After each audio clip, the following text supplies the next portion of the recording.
In the Observatory by H.G. Wells.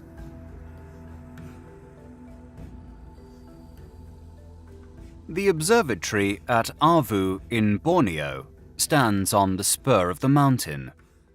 To the north rises the old crater, black against the unfathomable blue of the sky. From the little circular building with its mushroom dome, the slopes plunge steeply downward into the black mysteries of the tropical forest beneath. The little house in which the observer and his assistant live is about 50 yards from the observatory, and beyond this are the huts of their native attendants. Thaddy, the chief observer, was down with a slight fever. His assistant Woodhouse paused for a moment in silent contemplation of the tropical night before commencing his solitary vigil. The night was very silent. Now and then, voices and laughter came from the native huts, or the cry of some strange animal was heard from the midst of the mystery of the forest. Nocturnal insects appeared in ghostly fashion out of the darkness and fluttered round his light. He thought, perhaps, of all the possibilities of discovery that still lay in the black tangle beneath him. For, to the naturalist, the virgin forests of Borneo are still a wonderland, full of strange questions and half-suspected discoveries. Woodhouse carried a small lantern in his hand, and its yellow glow contrasted vividly with the infinite series of tints between lavender blue and black in which the landscape was painted. His hands and face were smeared with ointment against the attacks of the mosquitoes. Even in these days of celestial photography, work done in a purely temporary erection and with only the most primitive appliances in addition to the telescope, still involves a very large amount of cramped and motionless watching. He sighed as he thought of the physical fatigues before him, stretched himself, and entered the observatory. The reader is probably familiar with the structure of an ordinary astronomical observatory. The building is usually cylindrical in shape, with a very light hemispherical roof capable of being turned round from the interior. The telescope is supported upon a stone pillar in the centre, and a clockwork arrangement compensates for the Earth's rotation and allows a star, once found, to be continuously observed. Besides this, there is a compact tracery of wheels and screws about its point of support, by which the astronomer adjusts it. There is, of course, a slit in the movable roof which follows the eye of the telescope in its survey of the heavens. The observer sits or lies on a sloping wooden arrangement, which he can wheel to any part of the observatory as the position of the telescope may require. Within, it is advisable to have things as dark as possible, in order to enhance the brilliance of the stars observed. The lantern flared as Woodhouse entered his circular den, and the general darkness fled into black shadows behind the big machine, from which it presently seemed to creep back over the whole place again as the light waned. The slit was a profound, transparent blue, in which 6 stars shone with tropical brilliance, and their light lay, a pallid gleam, along the black tube of the instrument. Woodhouse shifted the roof, and then proceeded to the new position. Then he glanced through the finder, the little companion telescope, moved the roof a little more, made some further adjustments, and set the clockwork in motion. He took off his jacket, for the night was very hot, and pushed into position the uncomfortable seat to which he was condemned for the next 4 hours. Then, with a sigh, he resigned himself to his watch upon the mysteries of space. There was no sound now in the observatory, and the lantern waned steadily. Outside, There was the occasional cry of some animal in alarm or pain, or calling to its mate, and the intermittent sounds of the Malay and Dayak servants. Presently, one of the men began a queer chanting song, in which the others joined at intervals. After this, it would seem that they turned in for the night, for no further sound came from their direction, and the whispering stillness became more and more profound. The clockwork ticked steadily. The shrill hum of a mosquito explored the place and grew shriller in indignation at Woodhouse's ointment. Then the lantern went out, and all the observatory was black. Woodhouse shifted his position presently, when the slow movement of the telescope had carried it beyond the limits of his comfort. He was watching a little group of stars in the Milky Way, in one of which his chief had seen, or fancied, a remarkable colour variability.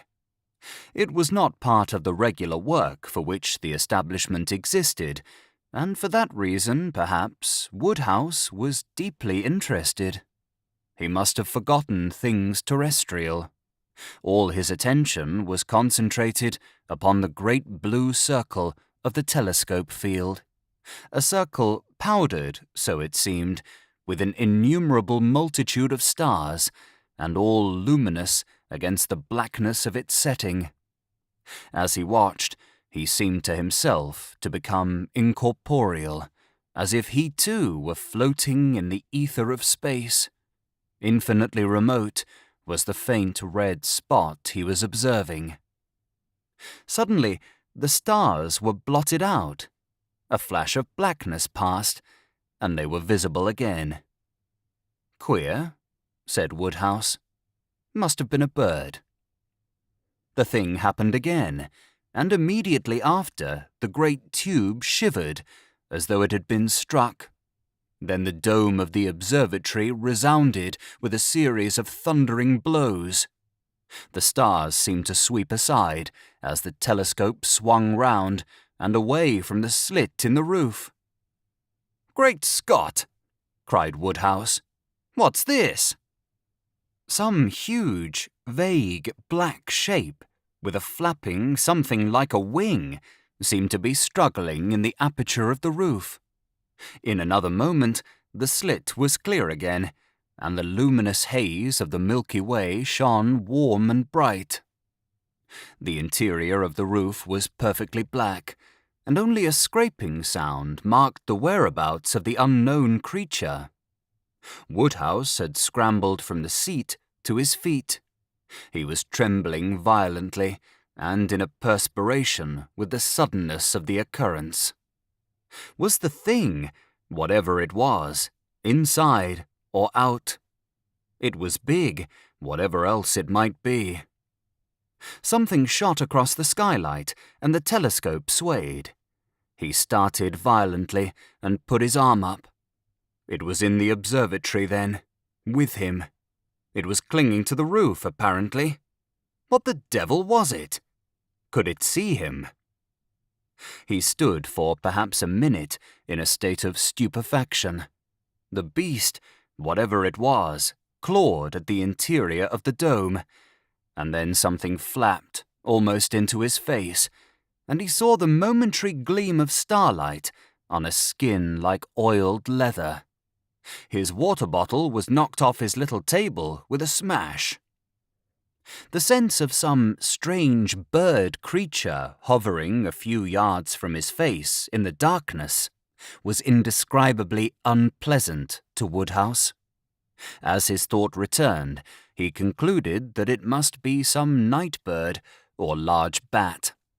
At any risk, he would see what it was, and pulling a match from his pocket, he tried to strike it on the telescope seat. There was a smoking streak of phosphorescent light. The match flared for a moment, and he saw a vast wing sweeping towards him, a gleam of grey-brown fur. And then he was struck in the face, and the match knocked out of his hand. The blow was aimed at his temple, and a claw tore sideways down to his cheek. He reeled and fell, and he heard the extinguished lantern smash. Another blow followed as he fell. He was partly stunned. He felt his own warm blood stream out upon his face. Instinctively, he felt his eyes had been struck at, and, turning over on his face to protect them, tried to crawl under the protection of the telescope. He was struck again upon the back, and he heard his jacket rip, and then the thing hit the roof of the observatory. He edged as far as he could between the wooden seat and the eyepiece of the instrument, and turned his body round so that it was chiefly his feet that were exposed. With these, he could at least kick. He was still in a mystified state. The strange beast banged about in the darkness, and presently clung to the telescope, making it sway and the gear rattle. Once it flapped near him, and he kicked out madly, and felt a soft body with his feet. He was horribly scared now. It must be a big thing to swing the telescope like that. He saw for a moment the outline of a head, black against the starlight, with sharply pointed, upstanding ears, and a crest between them. It seemed to him to be as big as a mastiff's. Then he began to bawl out as loudly as he could for help. At that, the thing came down upon him again. As it did so, his hand touched something beside him on the floor. He kicked out, and the next moment his ankle was gripped and held by a row of keen teeth.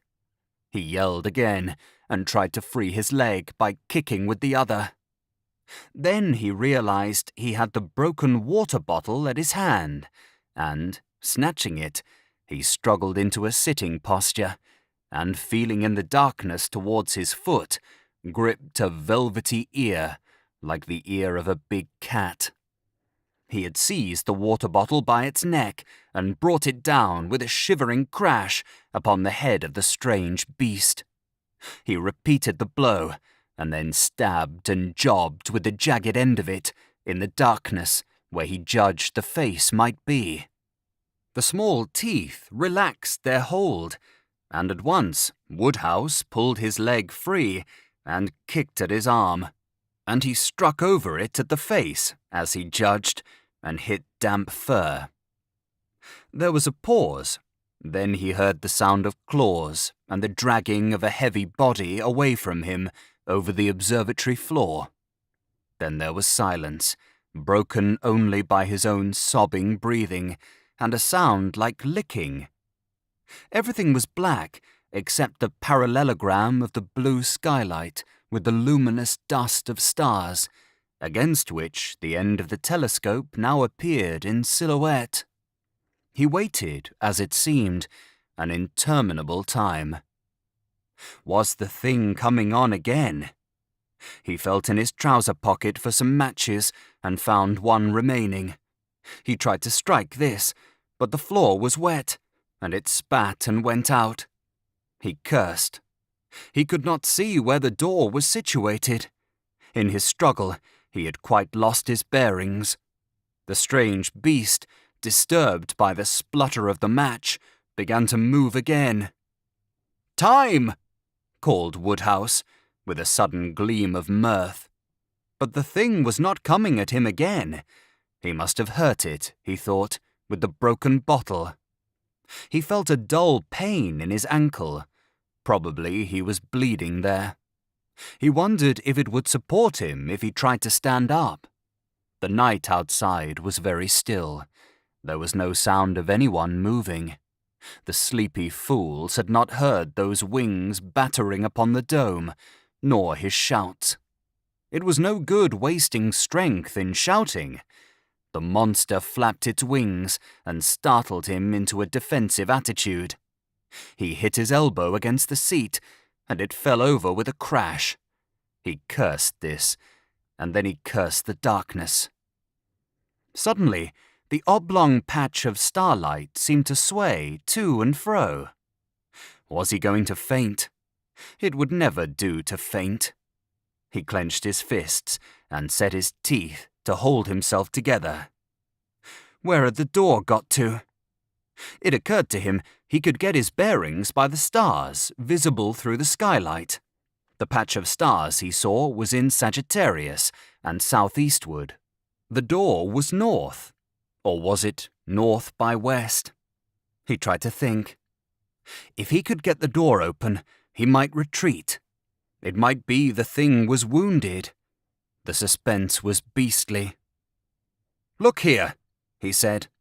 "If you don't come on, I shall come at you." Then the thing began clambering up the side of the observatory, and he saw its black outline gradually blot out the skylight. Was it in retreat? He forgot about the door and watched as the dome shifted and creaked. Somehow, he did not feel very frightened or excited now. He felt a curious, sinking sensation inside him.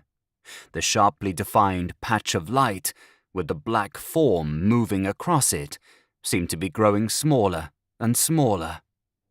That was curious.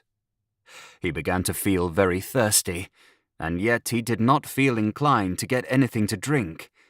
He seemed to be sliding down a long funnel. He felt a burning sensation in his throat, and then he perceived it was broad daylight, and that one of the Dyak servants was looking at him with a curious expression. Then there was the top of Thaddeus' face, upside down. Funny fellow, Thaddy, to go about like that. Then he grasped the situation better, and perceived that his head was on Thaddy's knee, and Thaddy was giving him brandy. And then he saw the eyepiece of the telescope with a lot of red smears on it. He began to remember.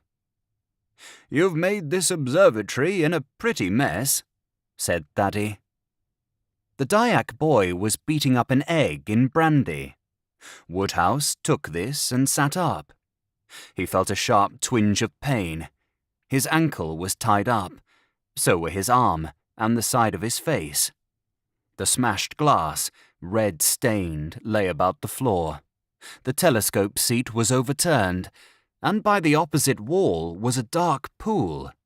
The door was open, and he saw the grey summit of the mountain against a brilliant background of blue sky. "Pah!" said Woodhouse. "Who's been killing calves here? Take me out of it." Then he remembered the thing and the fight he had had with it. "What was it?" he said to Thaddy. "The thing I fought with." "You know that best," said Thaddy. "But anyhow, don't worry yourself now about it. Have some more to drink." Thaddy, however, was curious enough, and it was a hard struggle between duty and inclination to keep Woodhouse quiet until he was decently put away in bed and had slept upon the copious dose of meat extract Thaddy considered advisable. They then talked it over together. "It was," said Woodhouse, "more like a big bat than anything else in the world. It had sharp, short ears and soft fur, and its wings were leathery. Its teeth were little, but devilish sharp, and its jaw could not have been very strong, or else it would have bitten through my ankle." "It has, pretty nearly," said Thaddy. "It seemed to me to hit out with its claws pretty freely. That is about as much as I know about the beast. Our conversation was intimate, so to speak, and yet not confidential." "The Dyak chaps talk about a big colugo, a clang-utang, whatever that may be. It does not often attack man, but I suppose you made it nervous. They say there is a big colugo and a little colugo, and a something else that sounds like gobble. They all fly about at night. For my own part, I know there are flying foxes and flying lemurs about here, but they are none of them very big beasts." "There are more things in heaven and earth," said Woodhouse, and Thaddy groaned at the quotation. and more particularly in the forests of Borneo, than are dreamt of in our philosophies. On the whole, if the Borneo fauna is going to disgorge any more of its novelties upon me, I should prefer that it did so when I was not occupied in the observatory at night, and alone. Thank you for listening to In the Avu Observatory by H.G. Wells. If you have enjoyed this audiobook, please consider subscribing and leaving a like to help in the making of future audiobooks.